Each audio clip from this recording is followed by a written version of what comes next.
السلام علیکم ورحمۃ اللہ وبرکاتہ۔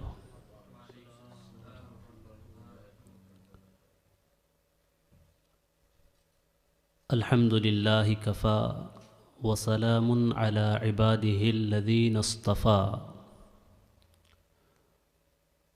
ولا سیما علی سیدنا محمد المنتخب المصطفیٰ وعلى آلہ واصحابہ والذین اتبعوہ بالہدى اما بعد فاعوذ باللہ من الشیطان الرجیم بسم اللہ الرحمن الرحیم ان اللہ وملائکتہ یصلون علی النبی یا ایہا الذین آمنوا صلوا علیہ وسلموا تسلیما اللہم صل علی سیدنا شفیعنا نبینا حبیبنا مولانا محمد بارک وسلم صلوا علیہ صلاۃ و سلاما علیک یا سیدی یا رسول اللہ صلی اللہ تعالی علیہ وسلم۔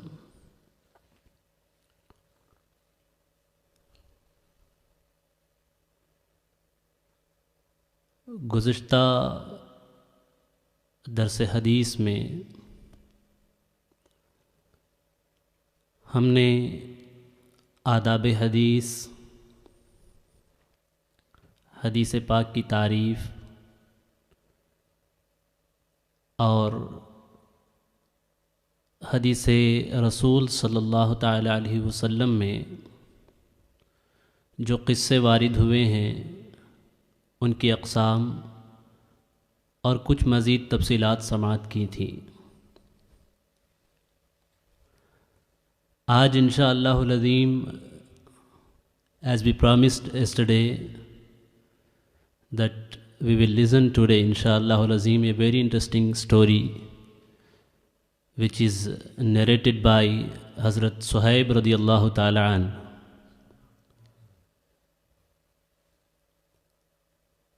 میں اللہ تعالیٰ کی بارگاہ میں دعا کرتا ہوں کہ پروردگار عالم ہمیں حق کہنے، حق سننے اور اس پر عمل کرنے کی توفیق عطا فرمائے۔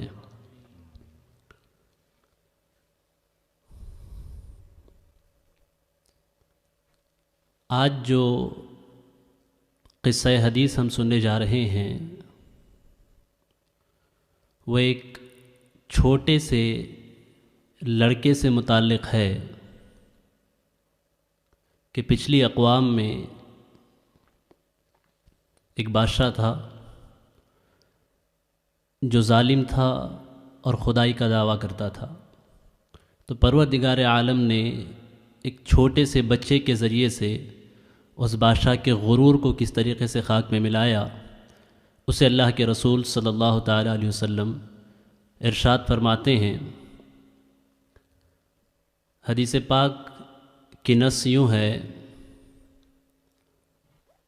روا مسلم فی صحیحہ عن صہیب ان رسول اللہ صلی اللہ تعالی علیہ وسلم قال كان ملك في من كان قبلكم وكان له ساحر فلما كبر قال للملك إني قد كبرت فابعث إلي غلاما أعلمه السحر فبعث إليه غلاما يعلمه۔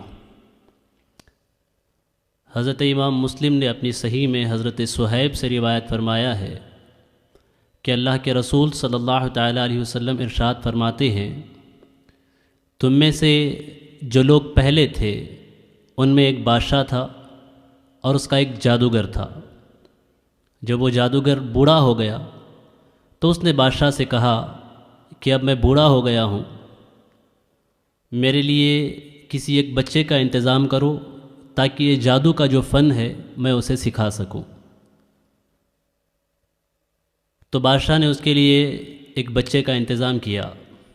فَكَانَ فِي طَرِيقِهِ إِذَا سَلَكَ رَاهِبٌ فَقَعَدَ إِلَيْهِ وَسَمِعَ كَلَامَهُ فَأَعْجَبَهُ فَكَانَ إِذَا أَتَى السَّاحِرَ مَرَّ بِالرَّاحِبِ وقعد إليه فإذا أتى الساحر ضربه فشكى ذلك إلى الراهب۔ تو وہ بچہ جب جادوگر کے پاس جاتا تو راستے میں ایک راہب کا مکان پڑتا تھا۔ وہ بچہ جا کر اس راہب کے پاس بیٹھ جاتا اور اس کی گفتگو سنتا، اور اس کی گفتگو اسے پسند آتی تو اس نے یہی معمول بنا لیا۔ جب کبھی وہ ساحر کے پاس جاتا تو تھوڑی دیر سے پہنچتا، تو راہب نے جو باتیں اسے بتائی اچھی لگیں۔ وقعد الیہ فاذا اتى الساحر ضربه، اور جب جادوگر کے پاس جاتا تو وہ جادوگر اسے اس بات پر مارتا۔ بچے نے اس کی شکایت راہب کے پاس کی تو راہب نے کہا فقال اذا خشیت الساحر فقل حبسنی اہلی واذا خشیت اہلک فقل حبسنی الساحر۔ راہب نے کہا اگر تجھے جادوگر کا خوف محسوس ہو تو یہ کہہ دینا کہ مجھے میری اہل نے روک رکھا تھا، یعنی گھر والوں نے، اور اگر تجھے تیرے گھر والوں کا خوف ہو تو یہ کہہ دینا کہ مجھے جادوگر نے روک رکھا تھا۔ فبینما ہوا کذالک اذ اتی علی دابۃ عظیمۃ قد حبست الناس۔ یہی معاملہ چلتا رہا یہاں تک کہ ایک دن ایسا آیا جس راستے سے وہ بچہ گزرتا تھا، اس راستے میں ایک بہت بڑا جانور جو خوفناک درندہ تھا، اس نے لوگوں کا راستہ روک رکھا تھا۔ فقال اليوم عالم الساحر افضل ام الراہب افضل۔ جب بچے نے دیکھا کہ ایک بہت بڑے جانور نے لوگوں کا راستہ روک رکھا ہے تو اپنے آپ سے اپنے دل میں اس نے کہا کہ آج مجھے پتہ چلے گا کہ جادوگر سچا ہے یا یہ جو راہب ہے وہ سچا ہے۔ فاخذ حجرا فقال اللهم ان كان امر الراہب احب الیک من امر الساحر فاقتل هذه الدابہ۔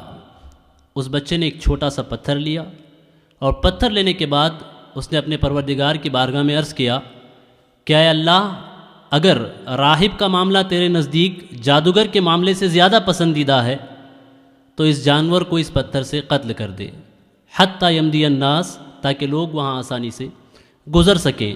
فرماہا فقتلہا ومضى الناس۔ تو اس بچے نے اس پتھر کو پھینکا تو اور اس پتھر کے ذریعے سے اس جانور کی موت ہو گئی اور لوگوں کو وہاں جانے کا راستہ مل گیا۔ فأتی الراہب فأخبرہ۔ اس کے بعد وہ بچہ اس راہب کے پاس آیا اور جو کچھ ماجرا ہوا تھا اس کی ساری خبر اس نے اسے سنائی۔ فقال له الراہب، تو راہب نے اس سے کہا اے بنی انت اليوم افضل منی، کہ اے میرے بچے آج تو مجھ سے بہتر ہے۔ قد بلغ من امرک ما ارا وانک ستبتلی فان ابتلیت فلا تدل علی۔ آج جو کچھ معاملہ تیرے ساتھ پیش آیا اس کے بعد اب تیرا امتحان سے گزرنا اور مصیبت میں پڑنا یہ یقینی ہے، اور جب تو مصیبت میں گرفتار ہو اور تجھے پریشان کیا جائے تو میری طرف رہنمائی مت کرنا، یعنی میرا پتہ کسی کو مت بتانا۔ وَكَانَ الْغُلَامُ يُبْرِئُ الْأَكْمَحَ وَالْأَبْرَصَ وَيُدَاوِي النَّاسَ مِنْ سَائِرِ الْأَدْوَاءِ فَسَمِعَ جَلِيسٌ لِلْمَلِكِ كَانَ قَدْ عَمِيَ۔ اب اس بچے کا حال یہ ہوا کہ پروردگار عالم نے اس بچے کے ہاتھ پر جو کوڑھی کے مریض ہوتے تھے، کوڑھی کے جو مریض ہوتے تھے، جو کوڑھی ہوتے تھے، انہیں اس بچے کے ہاتھ پر پروردگار عالم نے شفا دی۔ جو اندھے ہوتے تھے انہیں پروردگار عالم نے اس بچے کے ہاتھ پر شفا دی، اور جو بھی بیماریاں اس دور میں پائی جاتی تھیں ان تمام بیماریوں کا علاج وہ بچہ کرنے لگا۔ فسمع جلیس للملک کان قد عامیہ۔ تو بادشاہ کا ایک وزیر ایسا تھا جو اندھا ہو چکا تھا، جو اندھا ہو چکا تھا۔ تو اس وزیر نے یہ بات سنی، فَأَتَاهُ بِهَدَايَا كَثِيرًا فَقَالَ مَا هَاهُنَا لَكَ أَجْمَعَ إِنْ أَنْتَ شَفَيْتَنِي۔ تو وہ وزیر بچے کے پاس آیا اور بہت سارے تحفے تحائف اس نے اپنے ساتھ لیے اور لا کر کے بچے کے پاس رکھ کر کے بچے سے کہتا ہے کہ یہ جتنے تحفے ہیں، جو مال ہے، دولت ہے، یہ سب تیرے لیے ہے، بشرطے کہ تو مجھے میرے اس مرض سے شفا دے دے۔ یعنی میں اندھا ہوں، میری آنکھیں دوبارہ آ جائیں تو اس کا انتظام کر دے، اس کے بدلے میں یہ سارا مال تیرے حوالے ہے۔ فقال انی لا اشفی احدا انما یشفی اللہ، تو بچہ کہتا ہے کہ میں کسی کو شفا نہیں دیتا ہوں، جو شفا دیتا ہے وہ میرا پروردگار ہے۔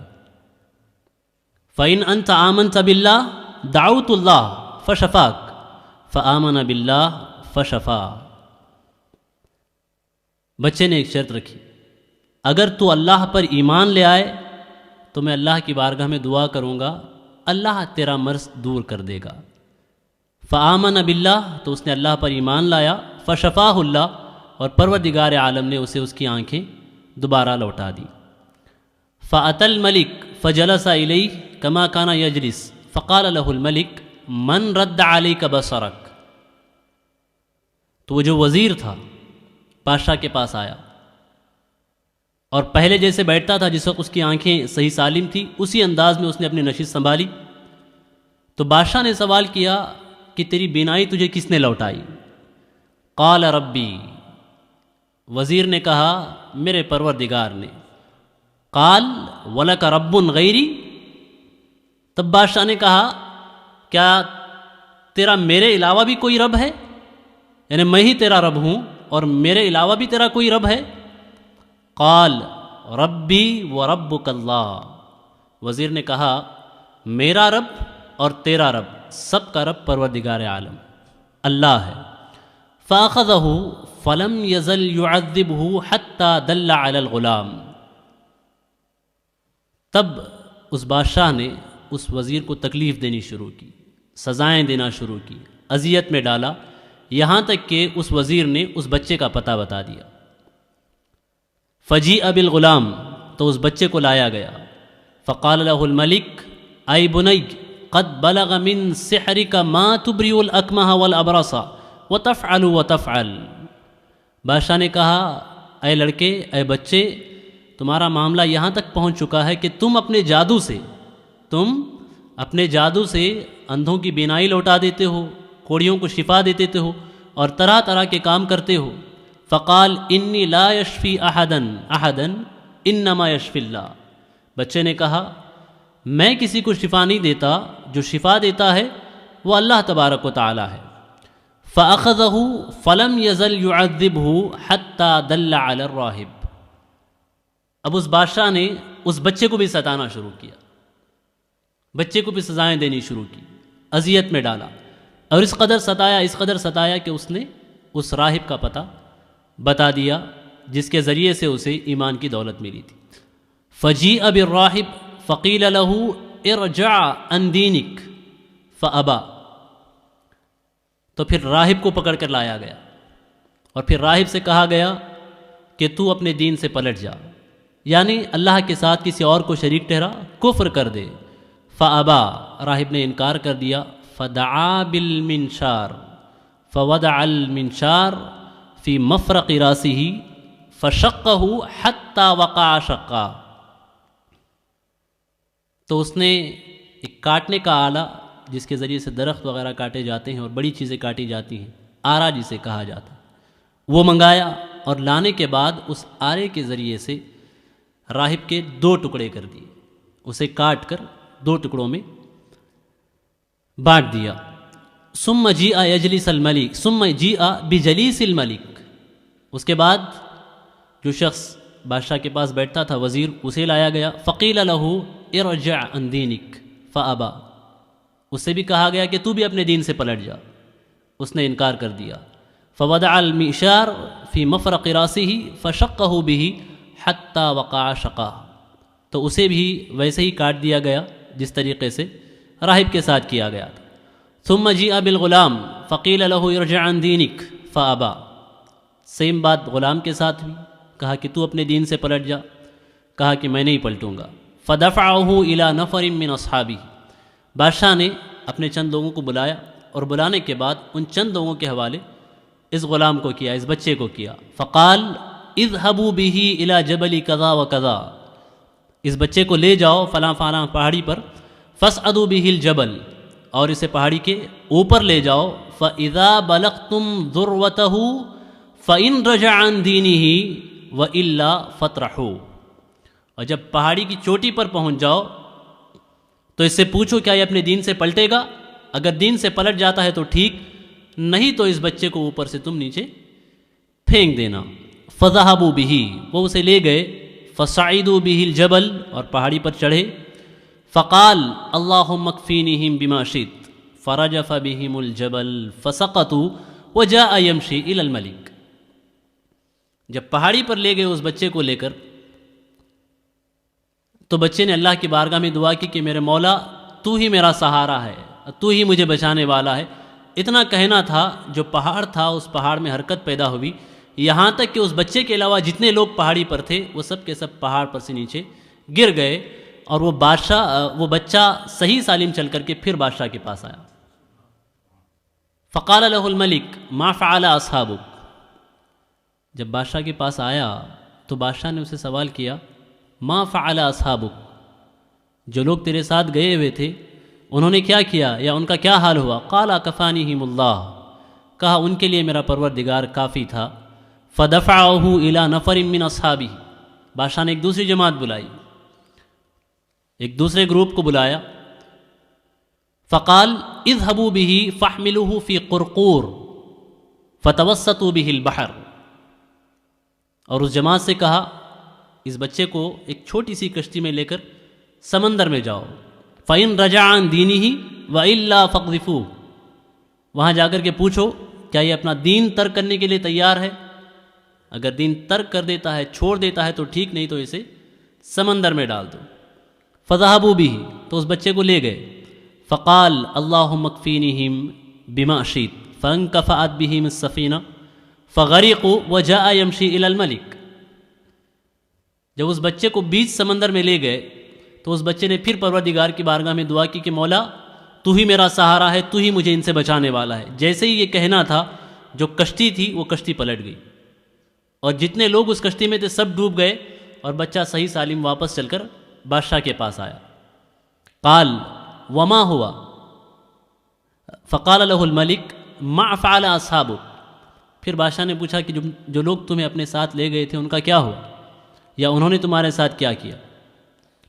قال کفانیہم اللہ، فقال للملک انک لست بقاتلی حتی تفعل ما آمرک بہ، نے کہا ان کے لیے بھی میرا پروردگار کافی تھا۔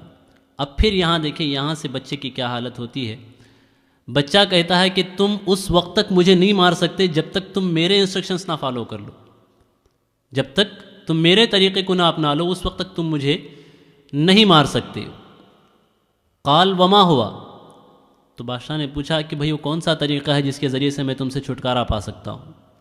قال تجمع الناس فی صعید واحد وتصلبنی علی جذع ثم خذ سہما من کنانتی ثم دع السهم في كبد القوس ثم قل بسم الله رب الغلام ثم ارمینی فإنك اذا فعلت ذلك قتلتنی، اس بچے نے کہا کہ مجھے مارنے کا ایک ہی طریقہ ہے، تم ایک بڑے میدان میں جتنے لوگ ہیں سب کو جمع کرو، اور ان سب لوگوں کو جمع کرنے کے بعد مجھے ایک شاخ پر ٹانگ دو، لٹکا دو، ہانگ کر دو،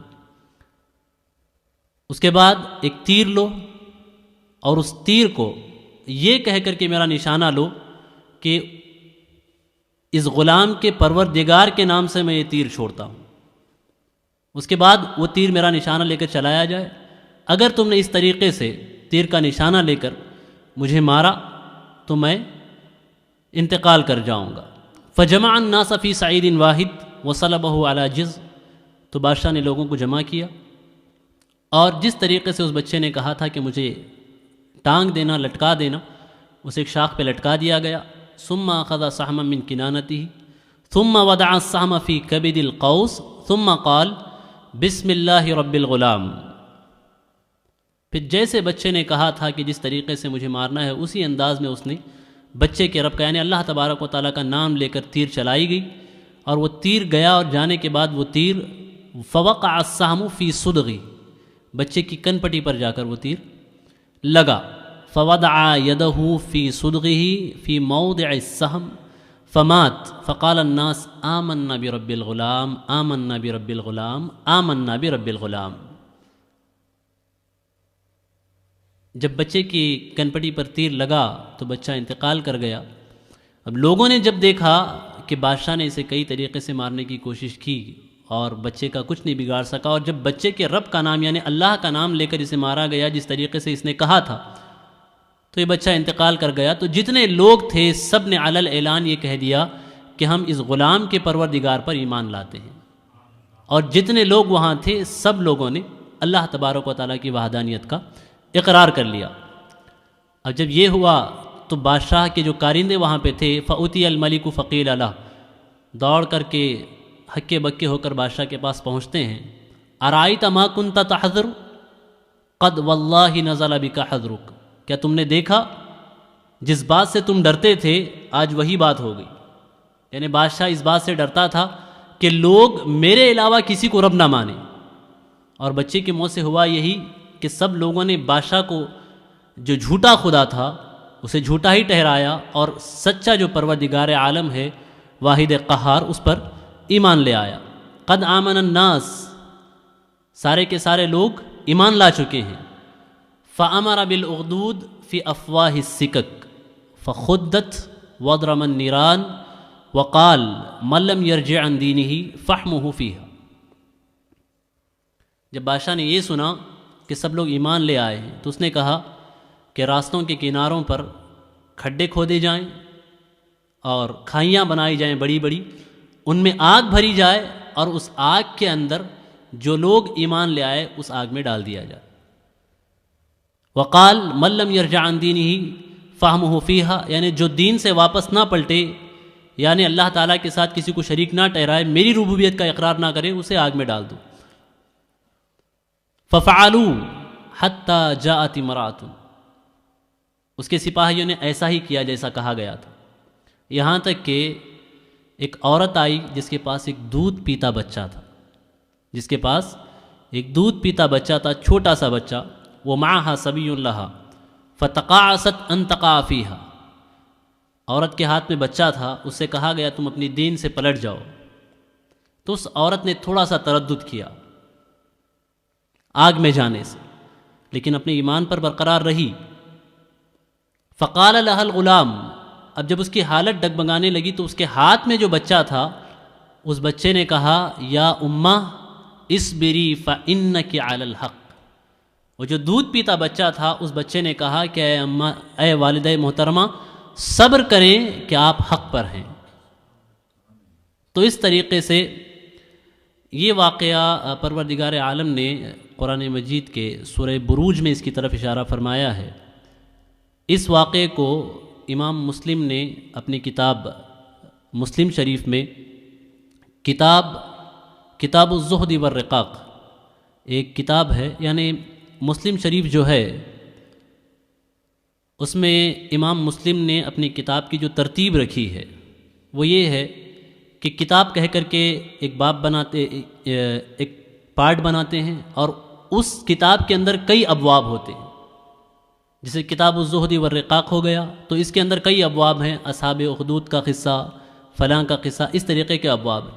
تو مسلم شریف کی ترتیب میں یہ سب سے آخری کتاب ہے، اور اس کتاب کے اندر امام مسلم نے اس واقعے کو نقل فرمایا، اور ساتھ ہی ساتھ امام ترمذی نے اپنی کتاب ترمذی شریف میں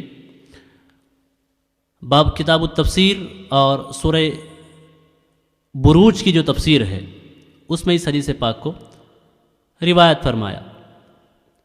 اب میرے پیارے آقا صلاۃ التسلیم کے پیارے دیوانوں، یہ واقعہ لگ بھگ میں امید کرتا ہوں آپ کو سمجھ میں آ گیا۔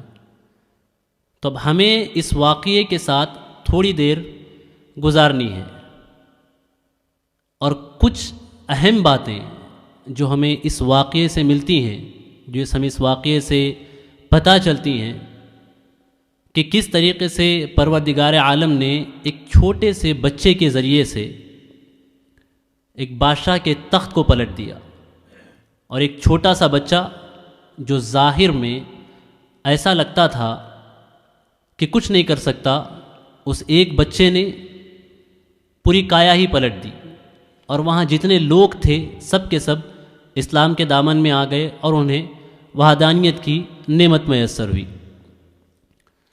اس سے پہلے اس حدیث پہ کچھ فنی گفتگو ہم کرنا چاہیں گے۔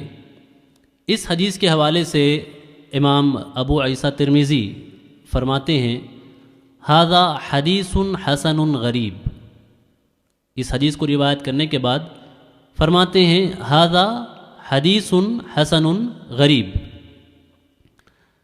ترمذی شریف کا جو لوگ مطالعہ کرتے ہیں یا ترمذی شریف پڑھنے کا اگر کبھی کسی کو اتفاق ہوتا ہے تو انہوں نے دیکھا ہوگا کہ ابو عیسیٰ ترمذی اپنی کتاب میں اس عبارت کا بہت استعمال کرتے ہیں۔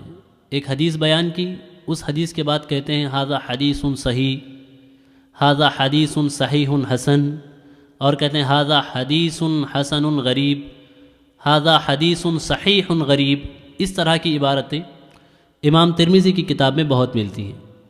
تو اس حدیث کے حوالے سے فرماتے ہیں ھذا حدیث حسن غریب، یہ حدیث حسن ہے اور غریب ہے۔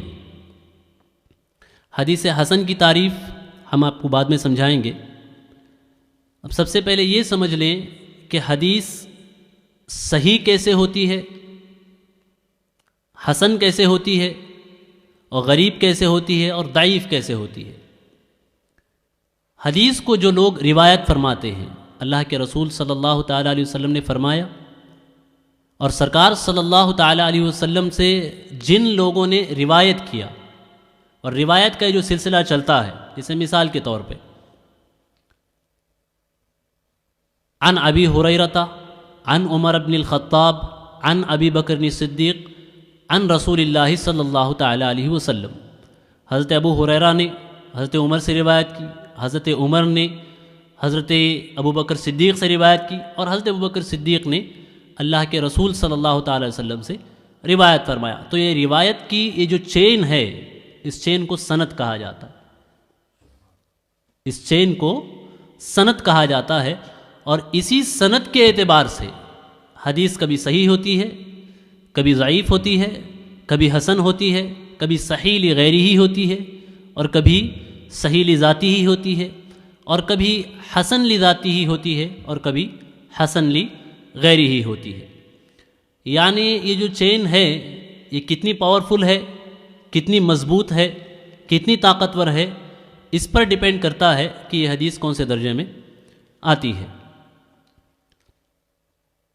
تو انشاءاللہ العظیم صحیح اور حسن کی ساری تعریفیں ہم آپ کو دھیرے دھیرے بتائیں گے ہر درس میں۔ آج آپ یہ سمجھیں کہ ابو عیسیٰ ترمذی نے یہ کیوں کہا کہ ھذا حدیث حسن غریب۔ حسن الگ ہے، صحیح الگ ہے، غریب الگ ہے۔ غریب کے معنی عربی زبان میں آتے ہیں اسٹرینج یا اجنبی۔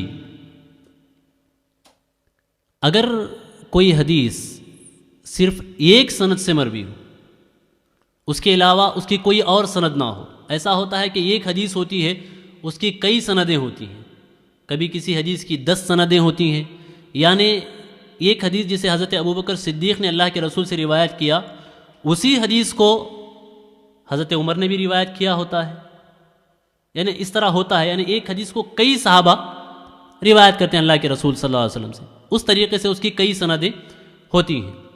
اب اگر کسی حدیث کی صرف ایک ہی سند ہو، کسی حدیث کی صرف ایک سند ہو، اس کے علاوہ اس کی کوئی اور سند نہ ہو، تو حضرت ابو عیسیٰ ترمذی فرماتے ہیں کہ یہ غریب ہے، یعنی صرف ایک سند کا ہونا کسی حدیث کے ساتھ اس حدیث کو غریب کے زمرے میں لاتا ہے، یعنی یہ حدیث اس سند کے علاوہ کسی اور سند سے مروی نہیں ہے۔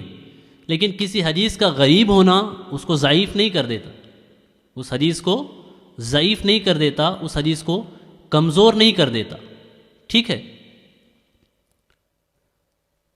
اب آپ دیکھیں جو ہم نے حدیث بیان کی، اس میں کچھ الفاظ، مشکل الفاظ آپ نے سنے ہوں گے۔ اس میں ایک لفظ آیا الاکمہ۔ الاکمہ کے معنی آتے ہیں عربی میں جو پیدائشی اندھا ہو، جو پیدائشی اندھا ہو اسے اکمہ کہا جاتا ہے۔ اور ایک لفظ آپ نے سنا اس میں آیا تھا قرقور۔ قرقور کہتے ہیں چھوٹی سی کشتی کو، جو چھوٹی اسمال بوٹ ہو، اسمال بوٹ کو عربی زبان میں قرقور کہتے ہیں. اور صدغ ایک لفظ آیا تھا، کنپٹی کا یہ جو حصہ ہے اسے عربی زبان میں صدغ کہا جاتا ہے.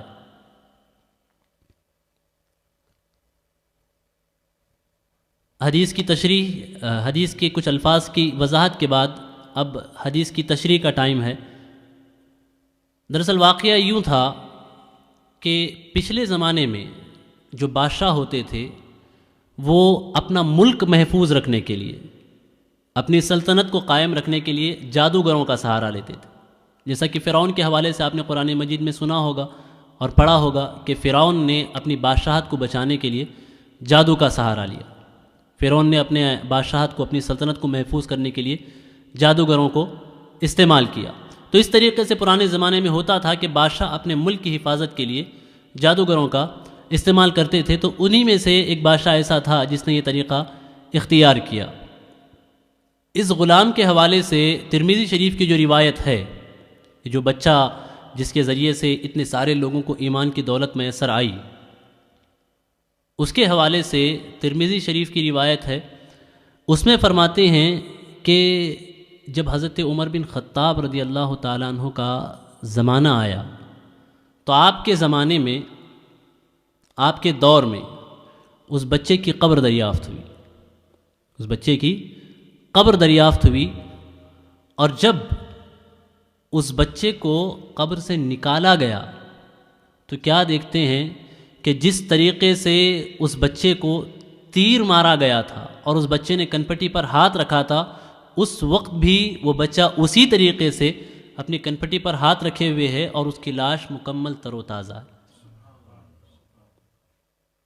اس سے ہمیں کس بات کا پتہ چلتا ہے؟ اس سے اس بات کا پتہ چلتا ہے کہ جو اللہ والے ہوتے ہیں، جو اللہ والے ہوتے ہیں، ان کی لاش کو زمین نہیں کھاتی، محفوظ رکھتی ہے، اور پروردگار عالم ہزاروں سال گزرنے کے باوجود انہیں بری حالت میں پہنچنے سے محفوظ رکھتا ہے. اب اس حدیث سے جو باتیں مستنبط ہوتی ہیں، جو فوائد ہمیں ملتے ہیں، اسے پوائنٹس کے اعتبار سے ہم بتائیں گے. بہتر یہ ہے کہ آپ اسے نوٹ کر لیں. میرے پیارے آقا صلاۃ و تسلیم کے پیارے دیوار، اس حدیث سے جو درس ہمیں ملتا ہے، ان دروس میں سے یہ ہے کہ پروردگار عالم اپنے دین کی حفاظت کے لیے، اپنے دین کو محفوظ رکھنے کے لیے کسی چھوٹی سی چھوٹی چیز کو بھی ایسی قوت بخش دیتا ہے جو بڑی سے بڑی طاقت سے ٹکر لے لے اور بڑی سے بڑی طاقت کا وہ مقابلہ کرے، اور وہ چھوٹی سی چیز اس بڑی طاقت کو ایسی شکست سے دوچار کرتی ہے کہ وہ پوری دنیا کے لیے عبرت کا سامان بن جاتا ہے. جیسا کہ آپ نے اس واقعے میں دیکھا، بچہ تھا، نہ اس کے پاس کوئی دولت تھی، نہ اس کے پاس کوئی طاقت تھی، نہ اس کے پاس کوئی پاور تھا، نہ اس کے پاس کوئی فوج تھی، لیکن تنہا اس بچے نے بادشاہ کے پورے نظام کو بدل کر رکھ دیا. ایک بات اس حدیث سے یہ پتہ چلتی ہے، اور دوسری بات جس کا اس حدیث سے ہمیں پتہ چلتا ہے وہ یہ کہ جب تک بچے نے اس بات کا اعلان نہیں کیا تھا کہ پروردگار ایک ہے، اس وقت تک ہر کوئی بادشاہ سے ڈرتا تھا، یہاں تک کہ راہب خاموش تھے. لیکن جب بچے نے اپنے ایمان کا مظاہرہ کیا اور اپنے مقصد کی خاطر اپنی جان قربان کر دی، تو کیا دیکھا گیا کہ جتنے لوگ وہاں تھے سب لوگوں نے بادشاہ کا خوف بالائے طاق رکھا اور دامن اسلام میں داخل ہو گئے. اس سے یہ پتہ چلتا ہے کہ ایمان جو ہے ایک ایسی چیز ہے جو انسان کے دل سے اللہ کے علاوہ سب کا خوف دور کر دیتی، اور ایمان کے ذریعے سے انسان بڑے سے بڑے جابر اور بڑے سے بڑے ظالم کا مقابلہ کر سکتا ہے. اور ایک بات، ایمان کی کیفیت یہ ہے کہ اگر ہمیں کوئی ایسی نشانی مل جائے جس کے ذریعے سے یقین ہو جائے کہ یہ حق ہے، تو پھر ایمان کو دل میں گھر کرتے ہوئے زیادہ وقت نہیں لگتا. جیسا کہ اس واقعے میں آپ نے دیکھا کہ جیسے ہی بچے کی موت ہوئی، لوگوں نے اسلام میں داخل ہونا شروع کر دیا اور انہوں نے توحید کو اختیار کیا اور شرک سے انہوں نے توبہ کر لیا. اور اس کے بعد اس حدیث پاک سے ایک بات اور ہمیں پتہ چلتی، وہ یہ کہ اللہ کی راہ میں جب تک انسان کوئی قربانی نہیں پیش کرتا، اس وقت تک دعوت کے میدان میں اسے کامیابی نہیں ملتی۔ اس وقت تک دعوت کے میدان میں انسان کامیاب نہیں ہو سکتا۔ اگر دعوت کے میدان میں انسان کو کامیاب ہونا ہے تو اپنے مقصد کو حاصل کرنے کے لیے اسے بڑی سے بڑی قربانی اور بڑی سے بڑی ایثار و قربانی کے لیے اسے تیار رہنا ہوگا۔ اور ایک بات، جب اس جانور نے لوگوں کو روک رکھا تھا، لوگوں کی ایک بہت بڑی تعداد تھی جو اس جانور سے ڈرے ہوئے تھے۔ اس جانور کے حوالے سے ترمذی شریف میں اور دوسری روایتوں میں آیا ہے کہ ممکن ہو کہ وہ جانور بہت بڑا شیر ہو۔ یہ بات یہ بھی آئی ہے کہ ایک بہت بڑا اژدہا تھا، ٹھیک۔ اب لوگ اس سے ڈرے ہوئے کھڑے ہیں، لیکن جب یہ بچہ وہاں پہ گیا تو اس بچے کو نہ راہب پہ بھروسہ تھا نہ جادوگر پہ بھروسہ تھا۔ راہب پہ بھی بھروسہ نہیں تھا، نہ جادوگر پہ بھروسہ تھا۔ اسے جو بھروسہ تھا وہ راہب اور جادوگر دونوں کا جو رب ہے پروردگار، اس پہ بھروسہ تھا، ٹھیک۔ اتنے لوگوں کی طاقت، یہ مجمع جو اس جانور سے مقابلہ نہیں کر سکتا تھا، اس کا مقابلہ ایک چھوٹے سے بچے نے کیا۔ اور کیسے کیا کہ ایک چھوٹے سے پتھر نے اس جانور کا خاتمہ کر دیا۔ کیا یہ ممکن ہے ایک چھوٹا سا پتھر ایک خون خوار جانور کو ختم کر دے، ایک درندے کو ختم کر دے؟ ایسا ممکن نہیں ہے، لیکن یہ ممکن اس لیے ہوا کہ وہ جو بچہ تھا، اس کی جو ضرب تھی، اس نے جو پتھر مارا، وہ پروردگار عالم کی ذات پر بھروسہ کر کے۔ تو یہاں اس جانور کو ختم کرنے والا وہ پتھر نہیں بلکہ قدرت الہی تھی، اور پروردگار عالم پر اس بچے کا اعتماد تھا اور توکل تھا۔ اگر ہم اپنے رب کی ذات پر توکل کریں تو زندگی کی بڑی سے بڑی مصیبت اور بڑی سے بڑی پریشانی رب تعالیٰ کی ذات پر بھروسہ اور توکل کرنے کے بدولت ہم دور کر سکتے ہیں۔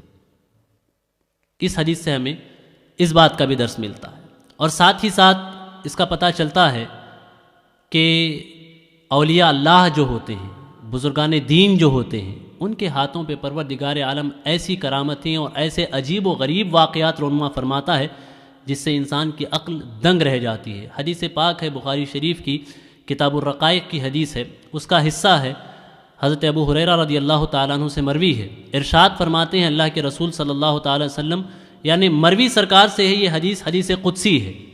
پروردگار عالم فرماتا ہے کنت سمعہ الذی یسمع بہ، اگر کوئی بندہ میرے قریب ہو جائے تو پھر حال یہ ہوتا ہے کہ کان اس کے ہوتے ہیں لیکن سماعت میری ہوتی ہے، آنکھ اس کی ہوتی ہے لیکن دیدار وہ میرے نور سے کرتا ہے، ہاتھ اس کے ہوتے ہیں لیکن پکڑتا وہ میری قدرت سے۔ تو میرے پیارے آقا صلاۃ التسلیم کے پیارے دیوانوں، یہاں سے اس بات کا پتہ چلتا ہے کہ اگر انسان اللہ کے قریب ہو، اگر انسان اللہ سے قریب ہونے کی کوشش کرے تو پروردگار عالم انسان کو ایسا مقام، ایسا مرتبہ عطا فرماتا ہے کہ کوئی انسان اس کا تصور نہیں کر سکتا۔ اور اس واقعے سے اس بات کا بھی پتہ چلتا ہے کہ ایک استاذ ہوتا ہے اور ایک شاگرد، استاذ اور شاگرد۔ اب ایسا ضروری نہیں ہے کہ ہمیشہ استاذ ہی افضل ہو، ایسا بھی ہوتا ہے کہ جو شاگرد ہوتا ہے وہ افضل ہوتا ہے۔ جیسا کہ اس واقعے میں راہب نے خود کہا کہ آج تم مجھ سے بہتر ہو، اور پھر راہب کی دعوت سے زیادہ یہاں بچے کی دعوت مؤثر تھی۔ راہب بھی دعوت کا کام کرتا تھا، لیکن جو تاثیر اس بچے کے ہاتھ میں ہوئی وہ تاثیر اس راہب کے ہاتھ میں نہیں ہوئی۔ اس سے اس بات کا پتہ چلتا ہے کہ پروردگار جس سے چاہے جیسا کام لے لے، یہ اس کی کرم نوازی ہے، یہ اس کی عطا ہے۔ آدمی اپنی طرف سے کوشش کرے لیکن جو تاثیر ہوتی ہے وہ پروردگار عالم کی جانب سے ہوتی ہے۔ ایسا ہوتا ہے کہ بہت بڑے علم والے ہوتے ہیں اور کچھ ایسے ہوتے ہیں جن کے پاس علم کی کمی ہوتی ہے، لیکن جو کم علم ہیں ان کی بات ایسے اثر کرتی ہے، جو بہت علم والے ہیں ان کی بات اثر نہیں کرتی۔ تو یہ تاثیر پروردگار عالم کی جانب سے ہے۔ اگر کبھی کسی کو ایسا واسطہ پیش آئے تو اسے قدرت الہی سمجھ کر ہمیں تسلیم کرنا چاہیے۔ حسد، کینہ، بغض، عناد، ان ساری چیزوں سے ہمیں وہاں پر محفوظ رہنا چاہیے۔ اس حدیث سے اور بھی کئی باتیں مستنبط ہوتی ہیں، لیکن وقت کی قلت کی وجہ سے آج ہم یہیں پہ روکتے ہیں۔ انشاءاللہ العظیم ہمارے یہ درس کا سلسلہ چلتا رہے گا۔ آج چونکہ میں نے یہ واقعہ بہت زیادہ طویل تھا، لیکن انشاءاللہ العظیم ہم کوشش کریں گے کہ اگلے دروس میں چھوٹے سے واقعات، کم چھوٹے واقعات ہوں تاکہ ہم اپنے اس مختصر وقت میں اسے کور کر لیں۔ اللہ تعالیٰ کی بارگاہ میں دعا ہے کہ پروردگار عالم نے آج جو کچھ ہم نے بیان کیا، اس میں کسی قسم کی خطا یا غلطی ہو، لفظاً سہواً معناً قصداً، پروردگار عالم سب کو معاف فرمائے، اور رسول گرامی وقار صلی اللہ تعالیٰ علیہ وسلم کے صدقے میں پروردگار عالم ہم نے جو باتیں یہاں پہ سنی اس پر عمل کرنے کی توفیق عطا فرمائے، اور سرکار صلی اللہ تعالیٰ علیہ وسلم کے فرمودات کو اپنانے اور احادیث مبارکہ سے اپنی زندگیوں کو سنوارنے کی توفیق عطا فرمائے۔ وما علینا الا البلاغ۔ السلام علیکم ورحمۃ اللہ وبرکاتہ۔